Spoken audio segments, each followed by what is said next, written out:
Meu nome é Mariana, tenho 34 anos, e o dia em que descobri que meus próprios irmãos estavam tentando me roubar começou com uma ligação que me gelou por dentro. Eu estava no trabalho, revisando planilhas, quando meu celular tocou. Era um número que eu não conhecia, mas algo me disse para atender. Do outro lado da linha, uma voz feminina, nervosa, quase sussurrando. Alô, é a Mariana? Aqui é a Cláudia, do cartório Medeiros. Olha, eu não deveria estar ligando, mas acho que tem algo muito errado acontecendo aqui. Meu coração disparou. O que foi? Perguntei, já sentindo que minha vida estava prestes a virar de cabeça para baixo. Sua irmã Patrícia está aqui com seu irmão Rodrigo. Eles trouxeram documentos dizendo que a herança da sua avó, o apartamento da Boa Vista, precisa ser transferido para o nome dela. Mas quando eu abri o testamento original aqui no sistema, Mariana, sua avó deixou tudo para você, só para você. Minha mão tremeu segurando o telefone. Isso é impossível, falei. Mais para mim mesma do que para ela. Minha avó deixou tudo para mim. Ela me disse isso antes de morrer. A voz da Cláudia ficou ainda mais baixa. Então você precisa vir aqui agora,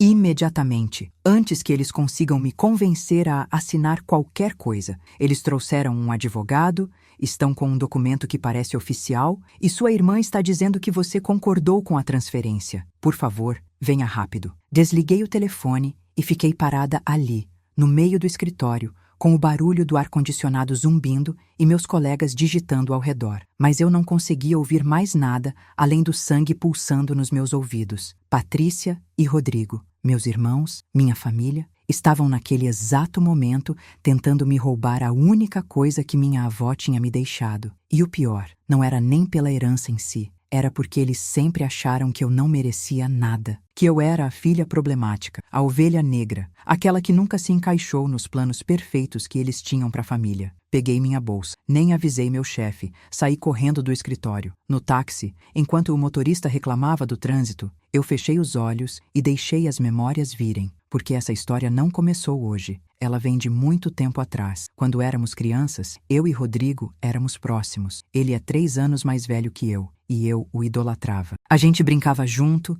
ele me defendia na escola, era meu irmão de verdade. Patrícia, a mais nova, sempre foi mais quieta, mais na dela. Mas tudo mudou quando eu tinha 17 anos e tomei a decisão que minha família nunca me perdoou. Larguei a faculdade de Direito para fazer artes. Meus pais ficaram furiosos. Você vai jogar sua vida fora, meu pai gritou. Artista morre de fome, Mariana. Você é burra ou o quê? Minha mãe chorou durante dias, como se eu tivesse morrido. Mas quem realmente virou as costas para mim foi Rodrigo. Lembro da cara dele quando contei. Decepção pura, como se eu tivesse traído a família. Você é egoísta, ele disse. Mamãe e papai investiram tanto em você e você cospe na cara deles desse jeito? E Patrícia, que na época tinha 15 anos, simplesmente começou a me evitar, como se eu fosse contagiosa. A única pessoa que me apoiou foi minha avó Neuza. Ela tinha uns 70 anos na época, já viúva, morando sozinha naquele apartamento de 2 quartos na Boa Vista, cheio de plantas e cheiro de bolo. Mariana,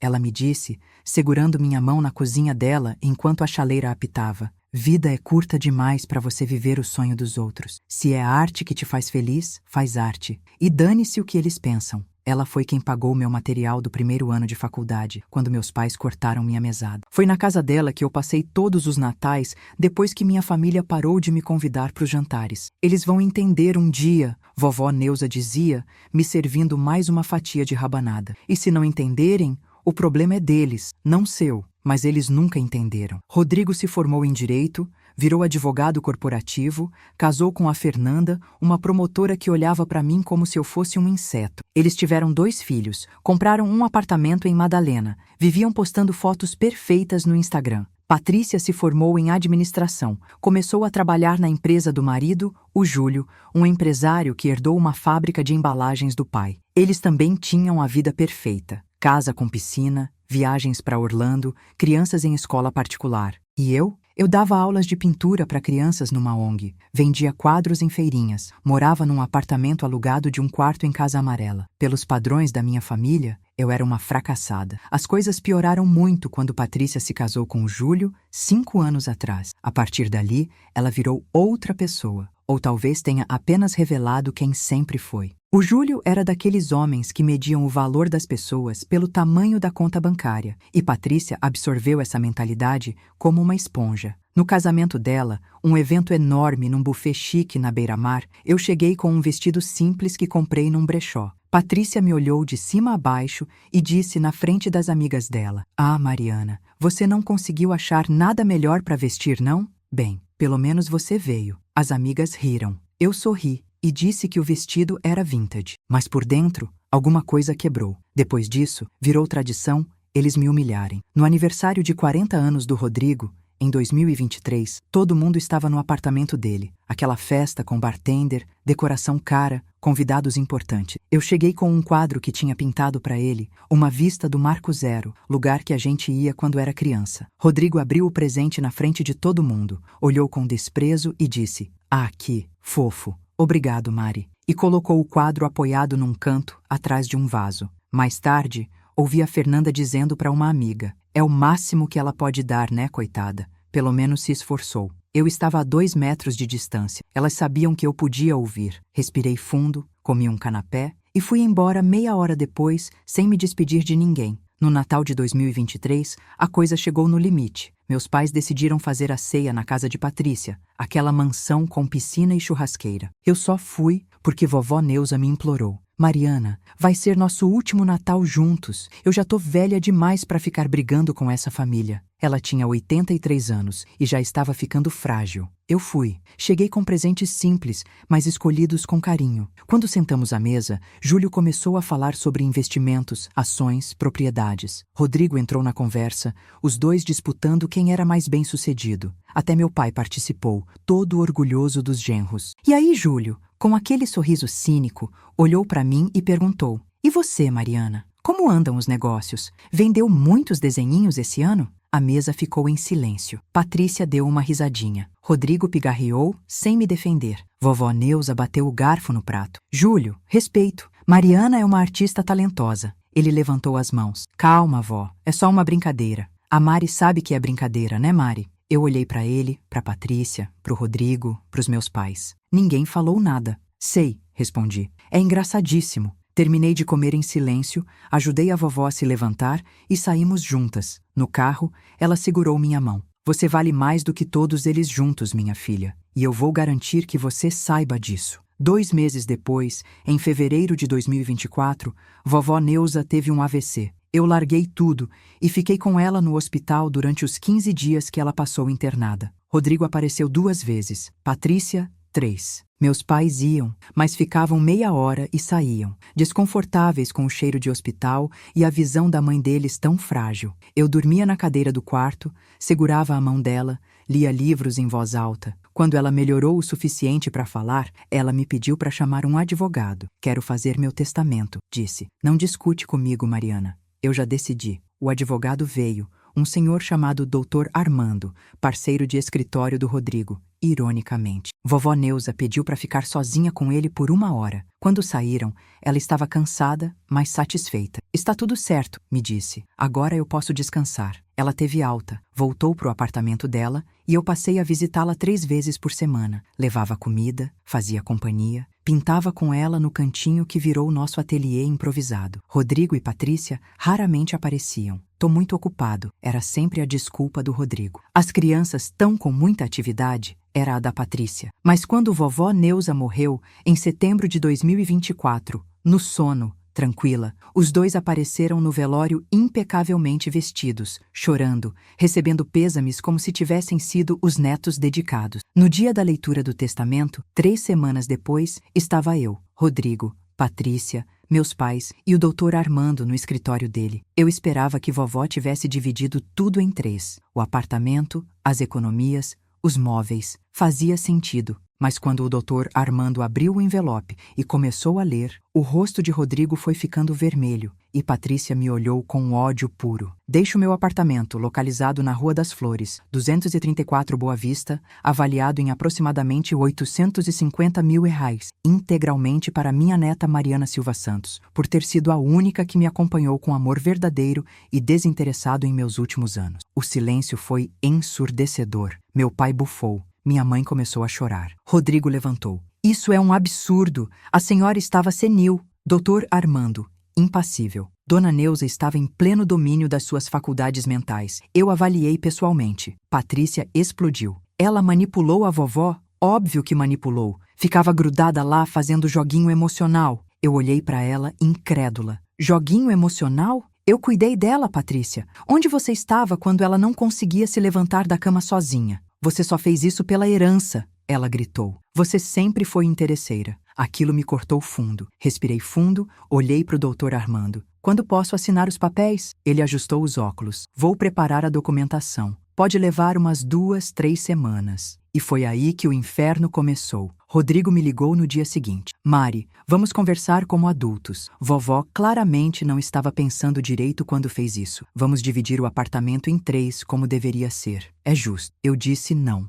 Ele insistiu. Eu desliguei na cara dele. Patrícia me mandou mensagem atrás de mensagem. Você vai destruir nossa família por causa de dinheiro? É isso que a vovó queria? Você é egoísta, Mariana. Sempre foi. Eu bloqueei ela. Meus pais me ligaram, minha mãe chorando. Filha, por favor, pensa na família. Divide com seus irmãos. É o certo a se fazer. Eu expliquei que vovó fez uma escolha e eu ia respeitar. Meu pai tomou o telefone. Então, você não é mais minha filha. E desligou. 3 semanas se passaram. Nesse tempo, eu comecei a receber e-mails estranhos de advogados que eu não conhecia, pedindo documentos, questionando minha relação com vovó Neuza, insinuando que eu tinha exercido influência indevida. Rodrigo contratou um advogado para contestar o testamento. Patrícia espalhou para a família inteira que eu tinha manipulado uma senhora idosa e doente. Tias que eu mal conhecia me mandaram mensagens me chamando de interesseira, de aproveitadora, de víbora. Eu bloqueei todo mundo, mas a pressão era sufocante. Teve dias que eu acordava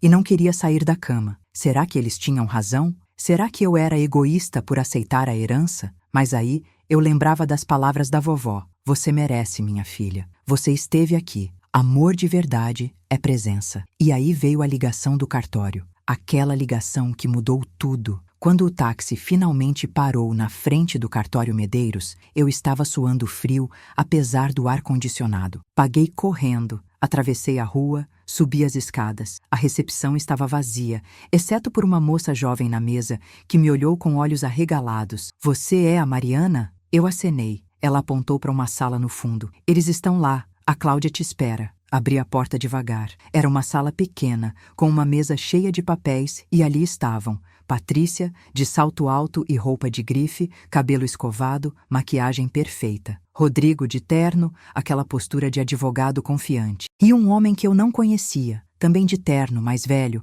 com uma pasta de couro. Na mesa, sentada, estava Cláudia, uma mulher de uns 50 anos, de óculos, olhando para mim com alívio. Mariana, graças a Deus você chegou, ela disse. Patrícia virou para mim e, por uma fração de segundo, vi o pânico nos olhos dela. Mas logo se recompôs. Mari, que bom que você veio. A gente estava justamente resolvendo aquela confusão do apartamento da vovó. Ela falava como se fôssemos amigas, como se nada tivesse acontecido. Rodrigo nem me olhou nos olhos. O homem de terno me estendeu a mão. Dr. Henrique Lacerda. Sou advogado da Patrícia e do Rodrigo. Eu não apertei a mão dele. Olhei diretamente para Cláudia. O que está acontecendo aqui? Ela respirou fundo, pegou uma pasta. Eles vieram com uma procuração assinada por você, autorizando a transferência do apartamento da Rua das Flores para nome da Patrícia. Mas quando conferi no sistema, vi que o testamento determina que o imóvel é seu. E essa procuração, eu não tenho certeza se é legítima. Senti meu sangue gelar. Procuração?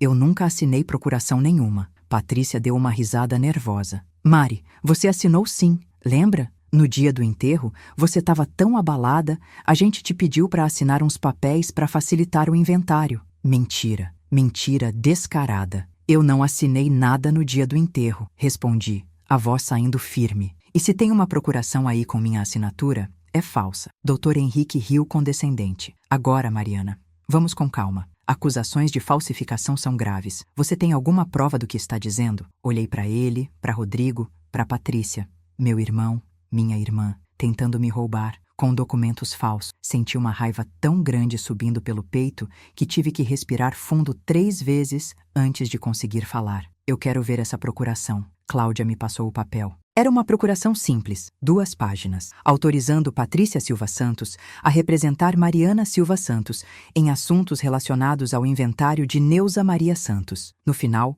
uma assinatura. Minha assinatura. Ou melhor, uma tentativa da minha assinatura. Era parecida, mas quem me conhecia saberia que era falsa. Eu assino com um floreio no final do A. Essa assinatura não tinha. Isso não é minha assinatura, falei, entregando o papel de volta. Patrícia suspirou dramaticamente. Mari, você tá estressada. Eu entendo, mas você assinou sim. Tem até 2 testemunhas. Ela apontou para o papel. De fato, tinha 2 assinaturas de testemunhas, nomes que eu não reconhecia. Quem são essas testemunhas? Perguntei. Dr. Henrique respondeu. Funcionários do meu escritório. Eles estavam presentes quando você assinou. Eu nunca pisei no escritório dele, respondi. Rodrigo finalmente falou, a voz gelada. Mariana, para com esse teatro. Você assinou a procuração, se arrependeu porque é gananciosa e agora quer voltar atrás. Mas não funciona assim. Procuração é um documento legal. Olhei para o meu irmão, o menino que me defendia no recreio. O homem que agora estava me acusando de ser gananciosa enquanto tentava me roubar. Rodrigo, falei, e minha voz saiu mais triste do que brava. Você realmente acha que eu assinar isso? Ele não respondeu.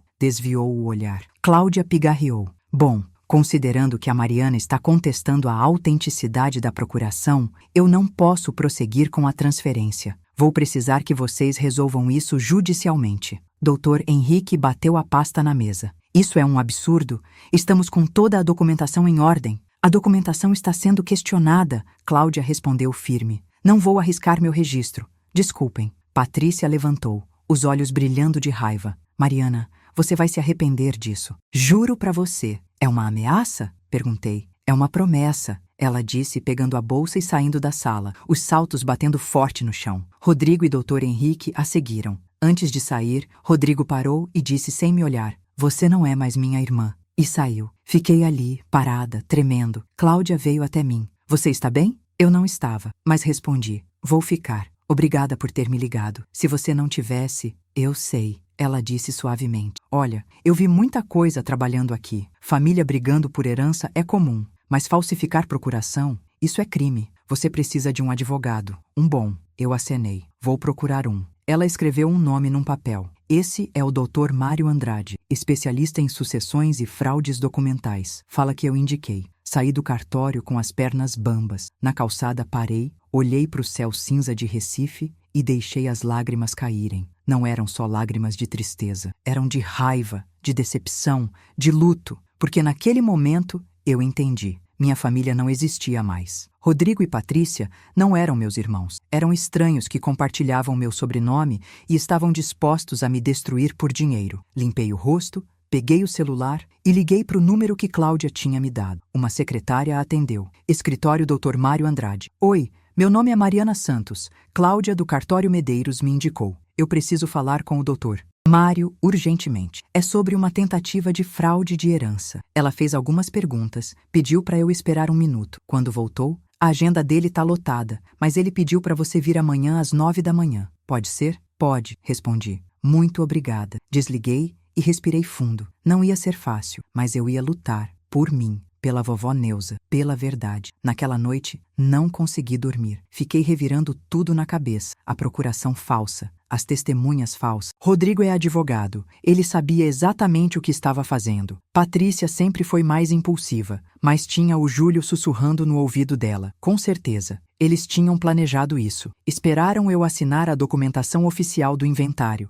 e tentaram se adiantar falsificando uma procuração. Se Cláudia não tivesse percebido, se ela não tivesse me ligado, eles teriam conseguido. O apartamento da vovó estaria no nome da Patrícia e eu teria que brigar anos na justiça para reverter. Se é que conseguisse reverter. Mas tem algo que eles não sabiam. Algo que nem eu sabia até aquele momento. Vovó Neuza tinha me dado mais do que um apartamento. Ela tinha me dado uma lição de vida. Documentar tudo. Lembrei de uma conversa que tivemos 2 meses antes dela morrer. Estávamos tomando chá na varanda do apartamento dela, vendo o sol se pôr. Mariana, ela disse de repente, você precisa aprender uma coisa. Família nem sempre é sangue. Às vezes, família é escolha. E quando você lida com gente que quer te prejudicar, mesmo que seja parente, você documenta tudo, entendeu? Na época, achei que ela estava só filosofando. Agora entendia. Ela sabia. Sabia que Rodrigo e Patrícia tentariam algo. Levantei da cama, liguei o computador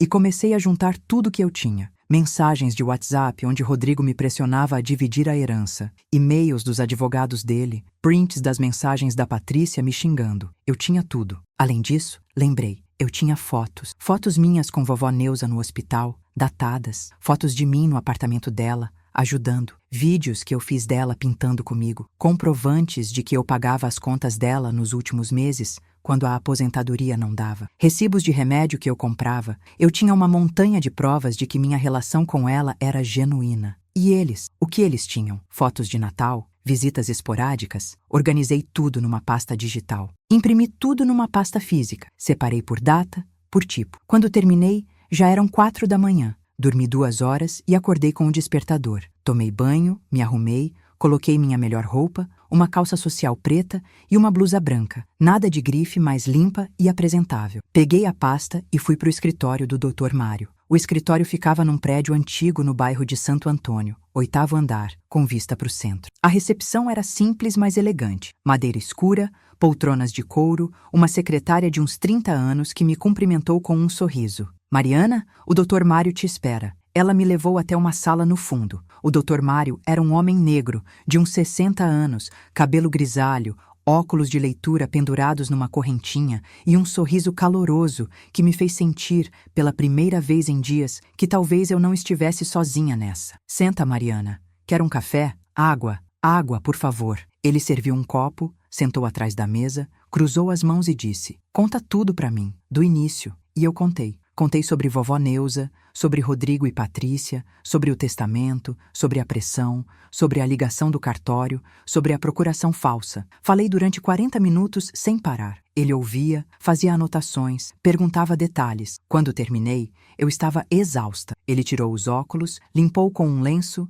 e disse: Mariana, o que seus irmãos fizeram não é só antiético, é crime. Falsificação de documento público pode dar de 2 a 6 anos de prisão. Mais multa, e se conseguirmos provar que ele subornou as testemunhas, é mais tempo ainda. Senti um frio na barriga. Eu não quero colocar meus irmãos na cadeia, falei. Eu só quero que me deixem em paz. Ele sorriu triste. Entendo, mas eles não vão te deixar em paz, Mariana. Gente assim não para, a menos que seja forçada a parar. Ele abriu a pasta que eu tinha trazido, começou a revisar cada documento. As mensagens, os e-mails, as fotos, os recibos. Passou quase 1 hora analisando tudo. Finalmente olhou para mim. Você tem um caso sólido, muito sólido. Não só para defender a herança, mas para processar eles criminalmente. E eu vou ser honesto com você. Eu acho que você deveria. Por quê? Perguntei. Por quê? Ele disse, colocando os óculos de volta. Se você não fizer isso, eles vão tentar de novo. Vão esperar 6 meses,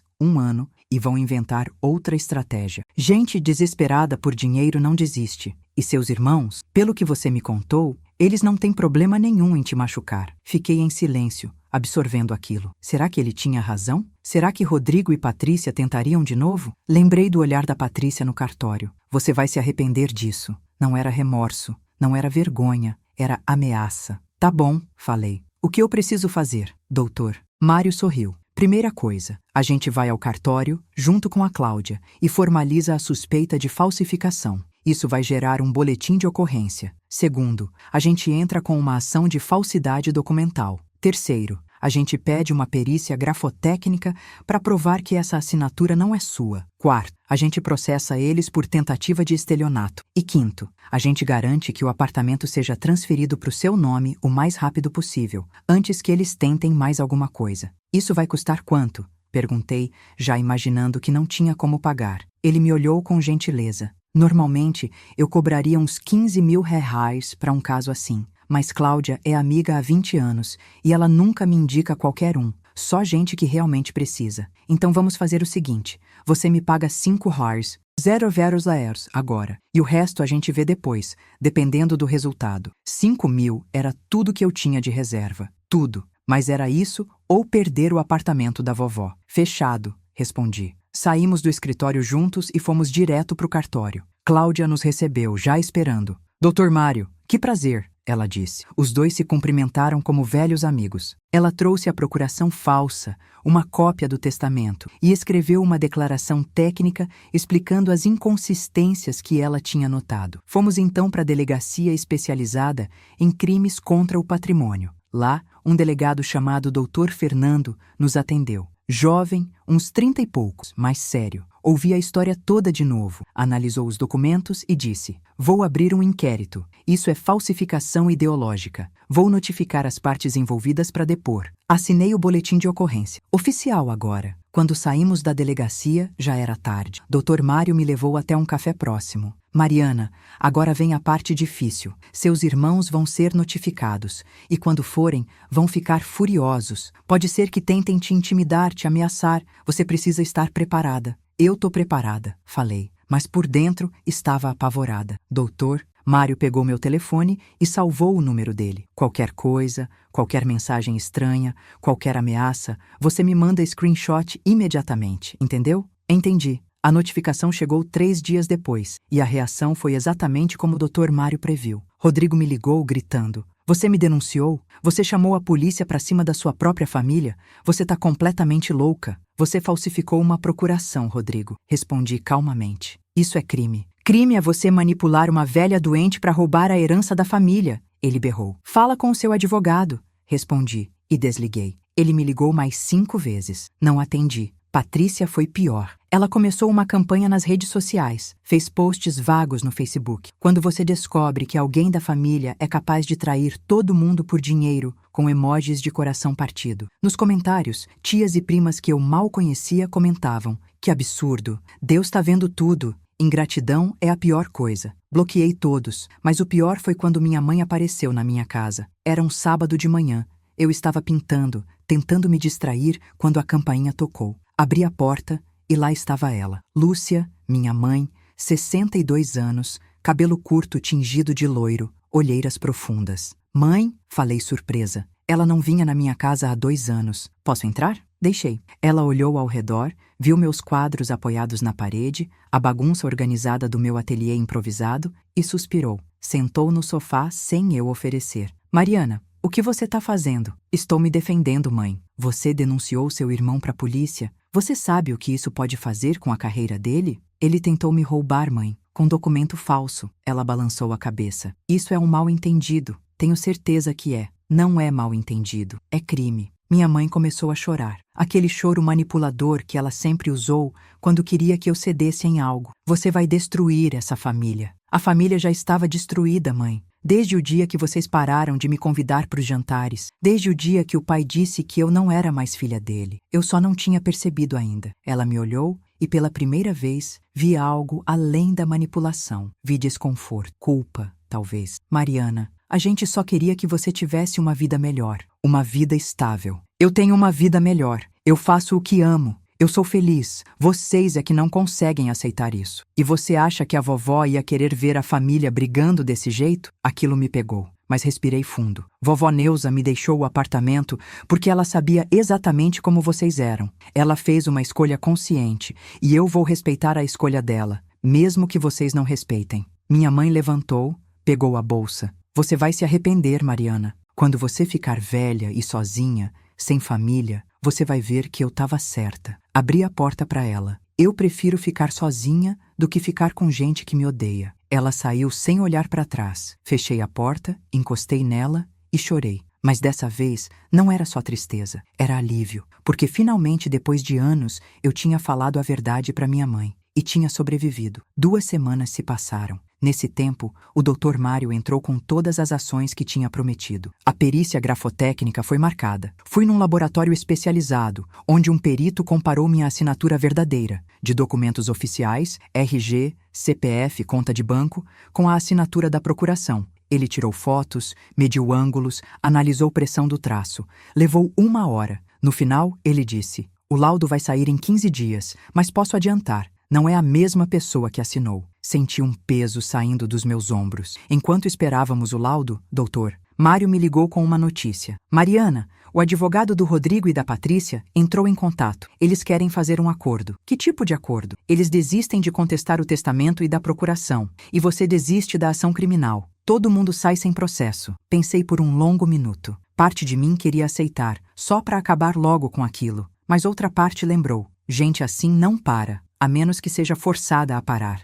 Não, falei. Eu quero que eles sejam responsabilizados. Se eu aceitar acordo agora, eles vão achar que podem fazer o que quiser e sair ilesos. Dr. Mário riu do outro lado da linha. Você é mais forte do que parece, sabia? Aprendi com minha avó. O laudo da perícia saiu 15 dias depois. Conclusão técnica. As assinaturas comparadas não foram produzidas pela mesma pessoa. A assinatura contestada apresenta características que indicam tentativa de imitação. Preto no branco. Prova técnica. Falsificação confirmada. Doutor Mário imediatamente encaminhou o laudo para o delegado e para o juiz. A reação foi rápida. O delegado convocou Rodrigo, Patrícia e as duas testemunhas falsas, que descobrimos eram realmente funcionários do escritório do Dr. Henrique, para depor. Rodrigo foi o primeiro. Segundo o Dr. Mário, que conseguiu acesso ao depoimento, ele negou tudo. Minha irmã está com problemas mentais. Ela assinou a procuração voluntariamente e agora não lembra. A estratégia era me pintar como louca. Clássico. Patrícia foi no dia seguinte. Ela chorou durante o depoimento,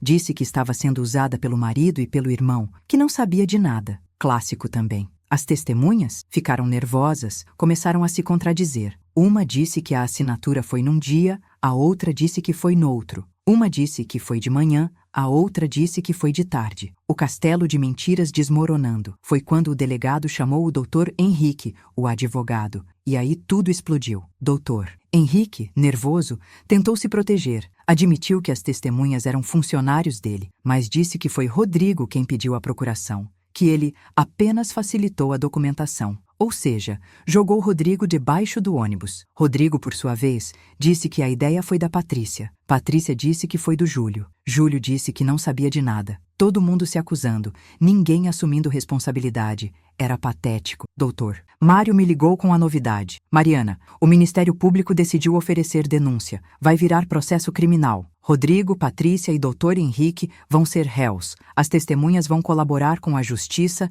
em troca de pena menor. Senti um mix de alívio e tristeza. Quanto tempo eles podem pegar? De 2 a 6 anos cada um, mais multa. Mas provavelmente vão converter em serviços comunitários e multa, sendo réus primários, a menos que o juiz queira dar exemplo. E o apartamento?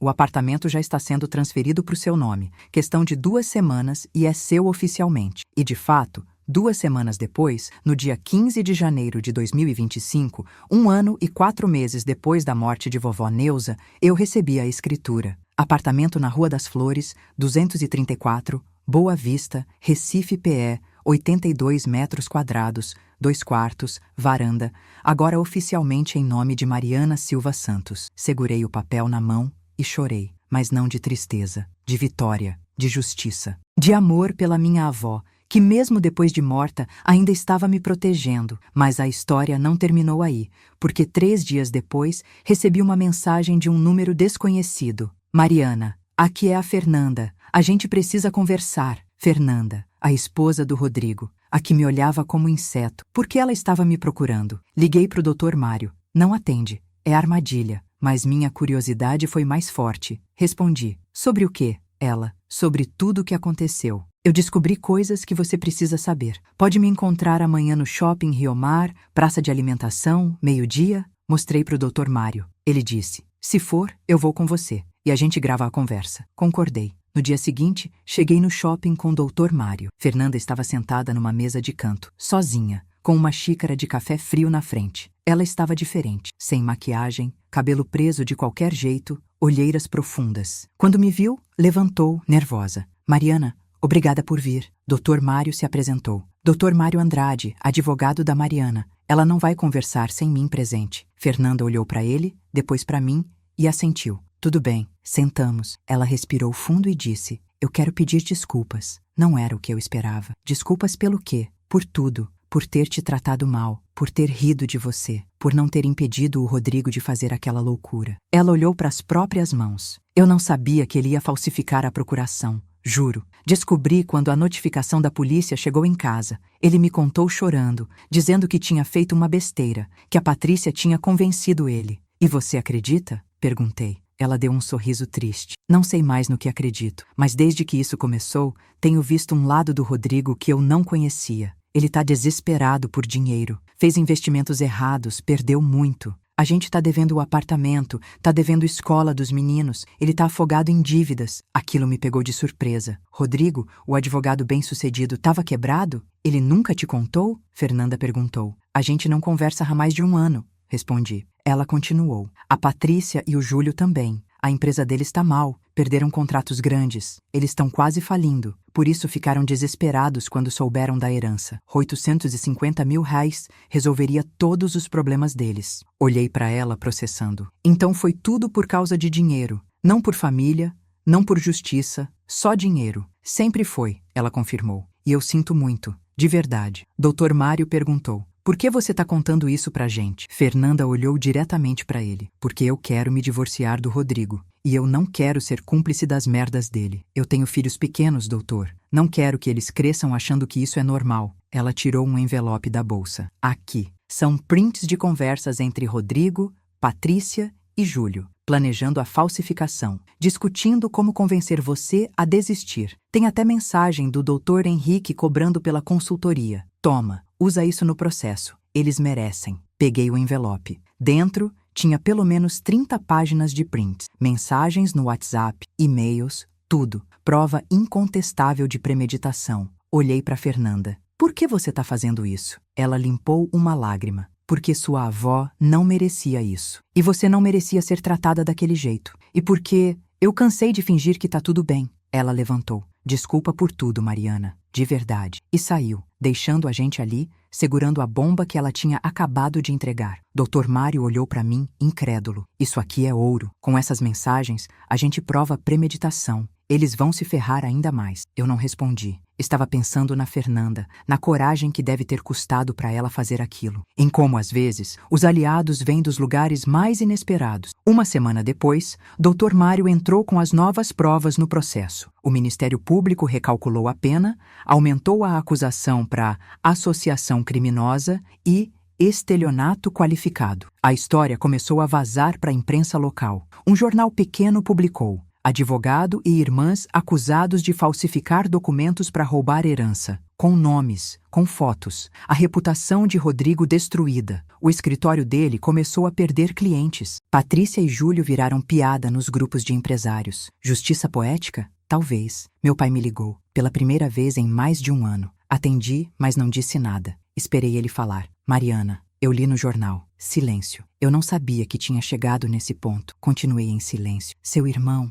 Ele me ligou chorando, disse que perdeu tudo, que vai perder a OAB, que a vida dele acabou. E daí? Perguntei fria. Mariana, ele é seu irmão. Ele parou de ser meu irmão quando tentou me roubar, pai, com documento falso, criminalmente. Meu pai respirou fundo. Eu sei que a gente te tratou mal, eu sei que a gente errou, mas será que você não pode fazer nada? Tirar a queixa? Pelo bem da família? Ri. Não de alegria, de descrença. Família? Que família, pai? A família que me excluiu por 15 anos, a família que me humilhou em todo evento, a família que riu da minha cara quando eu escolhi ser feliz, essa família, ele ficou mudo. A única família que eu tinha era a vovó Neuza, e ela se foi. Agora eu só tenho eu mesma.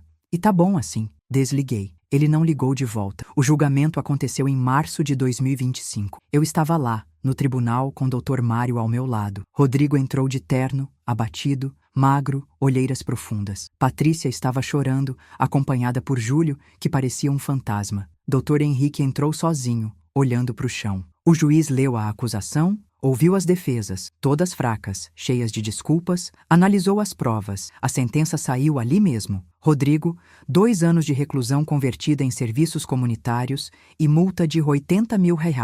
Patrícia, 1 ano e 6 meses de reclusão convertida em serviços comunitários e multa de R$50 mil. Dr. Henrique, 1 ano e 6 meses mais cassação da OAB. Júlio foi absolvido por falta de provas diretas, mas a reputação dele já estava destruída. Rodrigo me olhou de longe, depois do juiz bater o martelo. Aquele olhar não era de raiva, era de derrota, de vergonha. Parte de mim sentiu pena, mas só parte. A maior parte lembrou de tudo que eles tinham me feito e sentiu que, finalmente, depois de tanto tempo, a justiça tinha sido feita. Saí do tribunal com o Dr. Mário. Ele me levou para almoçar num restaurante simples perto do fórum. E aí? Ele perguntou. Como você está se sentindo? Pensei antes de responder. aliviada, cansada, mas aliviada. Você fez a coisa certa, ele disse. Muita gente teria desistido no meio do caminho. Quase desisti, confessei. Teve dias que eu pensei em aceitar o acordo, largar tudo, sumir, mas você não fez isso. E sabe por quê? Porque você é mais forte do que eles jamais vão ser. Sorri. Pela primeira vez em meses, um sorriso real. Hoje, quase um ano depois de tudo, minha vida é completamente diferente. Moro no apartamento da vovó Neuza. Transformei o segundo quarto num ateliê de verdade, onde dou aulas de pintura para crianças e adolescentes. Pintei as paredes de branco, enchi de luz natural, coloquei plantas em todo canto. É exatamente como vovó teria gostado. Rodrigo perdeu a licença da OAB por 6 meses. Tá trabalhando como consultor freelancer, mal pagando as contas. Fernanda se divorciou dele, ficou com a guarda dos filhos. Patrícia e Júlio venderam a casa, se mudaram para um apartamento menor. Estão recomeçando do zero. Meus pais? A gente não conversa. De vez em quando minha mãe manda mensagem. Feliz aniversário ou Feliz Natal. Eu respondo, obrigada. É o máximo de relação que a gente tem. E tá bom assim. Tem gente que me pergunta se eu me arrependo, se eu acho que exagerei, se valeu a pena destruir a família por causa de um apartamento. E minha resposta é sempre a mesma. Não foi pelo apartamento, foi por respeito. Respeito à vovó Neuza, que fez uma escolha consciente. Respeito a mim mesma, que merecia ser tratada com dignidade. E respeito à verdade, que precisava vir à tona. Família não é quem te humilha e depois te pede perdão quando é pego. Família é quem te apoia, te respeita, te ama nos dias bons e nos dias ruins. E se você não tem isso, tudo bem. Você pode ser sua própria família, pode escolher quem fica na sua vida. E pode, sim, dizer não pra gente que não te merece, mesmo que essa gente tenha o seu sobrenome. Aprendi que silêncio não é fraqueza, quando você tá planejando o próximo passo. Aprendi que calma não é passividade, é estratégia. E aprendi que justiça, às vezes, demora, mas quando chega, chega com força. Vovó Neuza me ensinou isso. Ela me ensinou a ser forte sem ser cruel, a ser justa sem ser vingativa, a me defender sem perder minha essência. E onde quer que ela esteja agora, eu espero que ela saiba. Eu honrei a escolha dela, eu lutei, eu venci, e eu tô bem. Então, se você está passando por algo parecido, se você tem alguém na sua família que te desrespeita, te diminui, te humilha, saiba de uma coisa: você não precisa aceitar isso. Você pode colocar limites, você pode dizer não. E se for necessário, você pode lutar. Documente tudo, procure ajuda profissional e não tenha medo de fazer valer seus direitos, mesmo que seja contra parentes. Porque no final das contas, o que importa não é o sobrenome que você carrega, mas o respeito que você tem por si mesmo. Hoje, eu olho pela janela do apartamento da vovó, vejo o sol se pondo sobre Recife, sinto o cheiro de tinta e terebintina do meu ateliê e penso, valeu a pena. Cada lágrima, cada noite sem dormir, cada momento de dúvida, valeu a pena. Porque hoje eu durmo em paz, sabendo que fiz o certo. E essa paz não tem preço. Se essa história te tocou de alguma forma, se você já foi humilhado por alguém que deveria te amar, se você já teve que escolher entre família e dignidade, deixa um like nesse vídeo. Cada like mostra que histórias reais de superação importam, que a gente não tá sozinho nessa luta. Se você quer mais relatos como esse, de pessoas que não aceitaram ser pisadas, que lutaram pela verdade,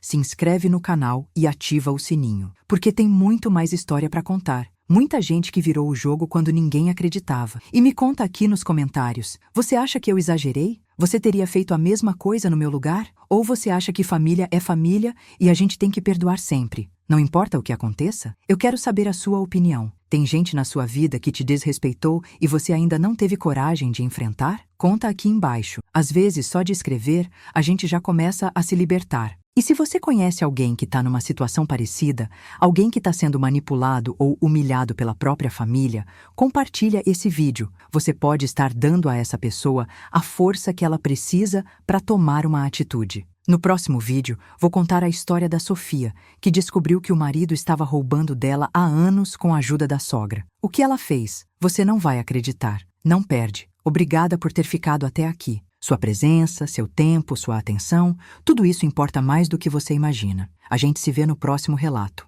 E lembra, você merece respeito, sempre.